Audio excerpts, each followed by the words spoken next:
불과 며칠 사이에 분위기가 뒤바뀌며 투자자들로 하여금 피똥을 싸게 만들고 있는 암호화폐 시장. 오늘도 관련된 소식 그래도 들고 인사를 드려보고 있는 크립토바토입니다. 일단 오늘 미국 증시 같은 경우는 어제 화려했었던 상승은 온데간데 없이 사라지고 일제히 떡락을 하고 있는 가운데 달러는 약간의 상승을 보여주고 있습니다. 비트코인 역시 어제부터 계속해서 미끄러지면서 62,000달러대까지 보고야 말았는데요. 그래도 지금은 그나마 반등을 해주면서 63,134달러에서 거래가 이루어지고 있습니다. 이더리움은 3,095달러. 그 외 알트코인들 역시 최근의 상승분을 거의 다 까먹으면서 흘러내리고 있는 안타까운 상황 이어지고 있습니다. 자, 그리고 어제 영상 이후에 추가적인 파월의 발언, 데이터가 뒷받침해준다면 9월달부터 금리를 인하할 수 있을 것이다. 즉 이번 달의 소비자 물가지수 발표 굉장히 주요하게 작용을 하게 될 것 같습니다. 자, 그 다음에 비트코인이 왜 이렇게 떨어졌느냐를 두고 말이 많은 가운데 오늘 같은 경우는 미국 증시도 같이 떨어지긴 했지만은 어제는 비트코인 혼자 떨어졌었죠. 그러자 이를 두고 대선 전망, 즉 트럼프가 유리했었는데 카말라 해리스가 그 뒤를 바짝 추격함에 따라 가지고 비트코인 가격이 흔들리고 있는 것은 아니겠느냐라고 여러 매체에서는 전달을 하기도 했었습니다. 그와 동시에 카말라 해리스가 만약에 대통령에 당선이 되게 된다라면은 비트코인은 약세를 띨 수밖에 없을 것이다. 왜냐? 미국 민주당은 암호화폐를 굉장히 싫어하기 때문에, 특히나 만약에 카말라 해리스가 대통령에 당선이 된다. 다시 한번 의기양양하게 게리 겐세이가 권력을 뒤에 업고 SEC로 하여금 암호화폐 시장을 더욱더 쪼일 수 있다라는 좋지 않은 전망들도 계속되고 있는데요. 미국의 소위 말하는 극좌파들이 수단과 방법을 가리지 않고 카말라 해리스를 지금 밀어주고 있기 때문에 당연히 그가 당선될 가능성 높다라고 볼 수가 있겠습니다. 벌써부터 미국의 불법 이민자들이 투표 자격이 없음에도 불구하고 선거 유권자로 등록이 된 정황들이 속속들이 드러나고 있다라고 하는데요. 이러면은 트럼프는 불리해질 수밖에 없겠죠. 사실 아직까지 카말라 해리스 캠프에서 공식적으로 암호화폐를 지지한다, 지지하지 않는다에 대한 입장을 내놓지는 않았지만 만약에 지지하지 않는다라면 신시아 루미스 상원 의원이 발의한 이런 법안 같은 경우, 비트코인 비축 법안 같은 경우도 전부 다 수포로 돌아가게 될 것입니다. 그러면서 비트코인 가격도 당연히 떨어질 수밖에 없겠는데요.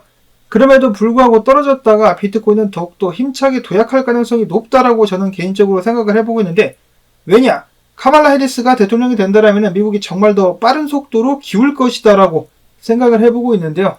특히 미국의 빚이 35조 달러를 돌파했죠. 카말라 해리스는 바이든보다 더욱더 정부 지출을 늘릴 계획들을 가지고 있기 때문에 달러 가치는 더욱더 빠르게 떨어질 수밖에 없겠습니다.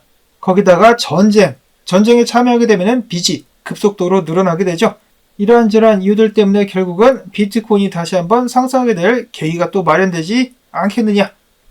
자, 다음으로는 비트코인 한번 ETF 어제 500만 달러만 순유입이 되었습니다. 많지 않은 금액인데요. 블랙록에서 2120만 달러가 순유입되었었으나 여러가지 다른 ETF에서 자금이 조금씩 빠져나가면서 500만 달러만 순유입을 기록을 했다. 다음으로 이어서 비트코인의 채굴자들이 항복을 했었다는 소식 나왔는데요. 그 후에 비트코인 채굴자들의 매도사는 다행히도 그나마 채굴자들 같은 경우는 매도를 덜 하고 있다라고 합니다. 오히려 모아가고 있다라는 소식이 나오기도 했었죠. 그리고 또한 큰 손들, 고래들이 계속해서 비트코인을 매집하고 있다라는 기사들은 줄기차게 반복이 되고 있습니다. 7월달, 이제 8월로 넘어왔는데요. 7월달에만 큰 손들, 비트코인 1000개에서 10,000개를 보유하는 고래들 같은 경우는 물량을 84,000개 이상 쓸어 담았다라고 합니다. 이러한 규모는 2014년 10월 이후 최대라고 하는데요. 2014년도와 지금 비트코인 가격 비교가 안 되죠. 그럼에도 불구하고 오히려 비트코인을 많이 사들이고 있다는 고래들. 자, 고래들 같은 경우는 특이한 것이 비트코인이 55,000달러 이하로 떨어졌을 때 저가 매수를 주로 했었다라고 합니다. 그리고 비트코인 가격이 69,000달러 상단까지 회복됐을 때는 매수를 중단. 그야말로 공포에만 매집을 했다라는 것을 알 수가 있겠는데요. 고래들이 매집을 계속해서 해주고 있기 때문에 저는 당연히 상승장 끝나지 않았다라고 보고 있습니다. 최근에 해시리본 바이 시그널도 다시 떴기 때문에 오히려 지대 상승을 위한 발판이 마련되고 있는 것이 아닌가. 주기영 대표 같은 경우는 지금 상황이 2020년 중반과 유사하다라고 하면서 그의 개인적인 경험상 상승장은 짧지만 강력하고 갑작스럽게 도래한다. 그래서 지금은 인내해야 될 때다라고 이야기를 하기도 했었는데 저도 이 의견에 동의를 합니다. 이어서 옵션 거래 시장에서도 비트코인 상승에 베팅하는 사람들이 많다라고 하는데요. 9월 말까지 10만 달러 간드와 해당 옵션이 상당한 인기를 끌고 있다라고 하네요. 한편 비트코인 분석으로 넘어가가지고 꽥꽥 오리 선생 같은 경우는 지금 본인은 포지션은 없지만은 상황을 딱 봤을 때 주봉 기준으로 비트코인이 63,000달러를 지켜주지 못한다.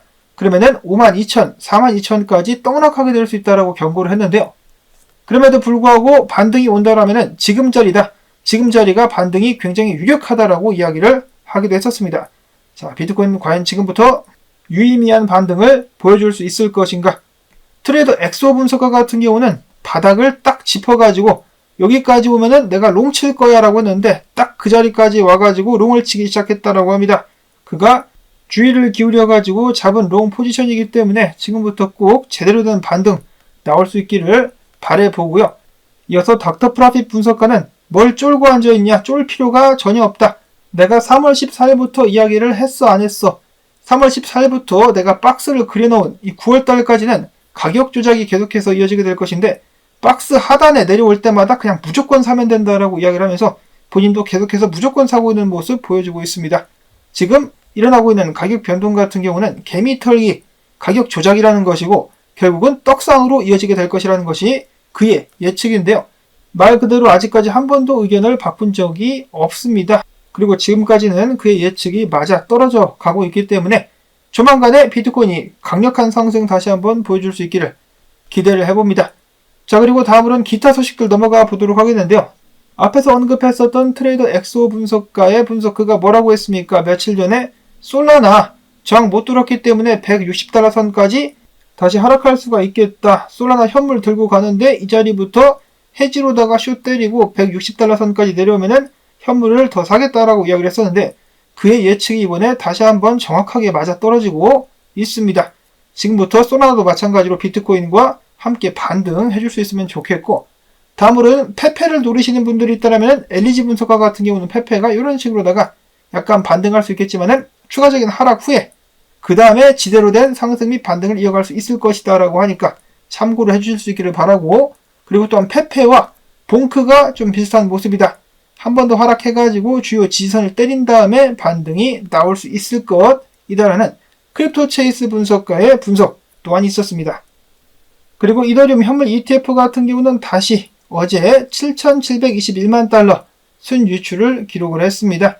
아무래도 그레이스케일에서의 막대한 유출이 진정되기 전까지는 계속해서 ETF 및 이더리움 가격은 약세를 보일 것 같다라는 생각을 해보기도 하는데요. ADNL 분석가 같은 경우는 이더리움이 3,400달러 위까지 올라가지 않는 한 결국 2,910달러까지 한 번 더 하락하게 될 것이다 라고 예측을 하기도 했었습니다. 과연 하락 전에 이더리움은 반등을 해줄 수 있을 것인가? 이 모든 것은 사실 비트코인에게 달렸다. 비트코인이 제대로 된 반등을 해주게 된다면 알트들도 어거지로라도 끌려서 다시 올라가게 되겠죠. 다음으로 다시 한번 트레이드 엑소 분석가의 분석, 티아 같은 경우도 마찬가지로 그가 유심히 보고 있었던 5달러 수준까지 떨어졌기 때문에 지금부터 상승을 한번 기대를 해보겠다라고 이야기를 했었습니다. 반등 좀 가지야. 마지막으로는 국내 소식입니다. 오랜만에라는 표현을 쓰긴 좀 그렇지만 권두잉이 관련된 소식. 이랬다가 저랬다가 몬테네그로 같은 경우 이번에 항소법원 측에서 이야기하기를 권두잉이를 결국 한국으로 송환하기로 결정을 했다. 이런 식으로 이야기를 했습니다. 항소법원 판결문에 따르면 포드리고차 고등법원은 권도영에 대해 한국으로의 약식 인도를 허용한 반면 미국의 범죄인 인도 요청은 기각했다라고 하네요. 그리고 검찰은 이에 대해서 항소를 하지 않았다. 즉 미국도 그렇고 검찰도 그렇고 그냥 권도영이를 한국으로 보내주려고 하나 봅니다. 특히 미국 같은 경우는 이 권도영이가 막대한 합의금을 지불했기 때문에 그냥 눈을 감아주려는 것이 아닌가. 자, 이번에는 정말로 권도영이가 한국에 오게 될 것인지, 권도영이가 한국에 오게 되면은 빼돌려 놓은 돈과 와이프 앞으로 돌려놓은 부동산들을 가지고 평생을 희낙락하면서 살 수 있게 되겠죠. 한편 대한민국 국민들은 루나도 모자라가지고 최근에 권도영이의 절친이자 테라의 공동창업자 신현성의 마수에 다시 한번 걸려가지고 팀원 때문에 몸살을 앓고 있다라고 하죠. 진짜 이 사기꾼이라는 족속들 너무한다. 인간적으로 너무한다. 아니면은 인간이 아닐 수도 있겠습니다. 항상 또 조심하실 수 있기를 바라며, 오늘 또 장이 좋지 않아가지고 꿀꿀하실 분들도 계시겠지만은 언제든 다시 뒤바뀔 수 있기 때문에 너무 실망하지 마시고 힘내실 수 있기를 바라면서 저는 다음에 새로운 소식 가지고 또 인사를 드리도록 하겠습니다. 안녕히 계십시오.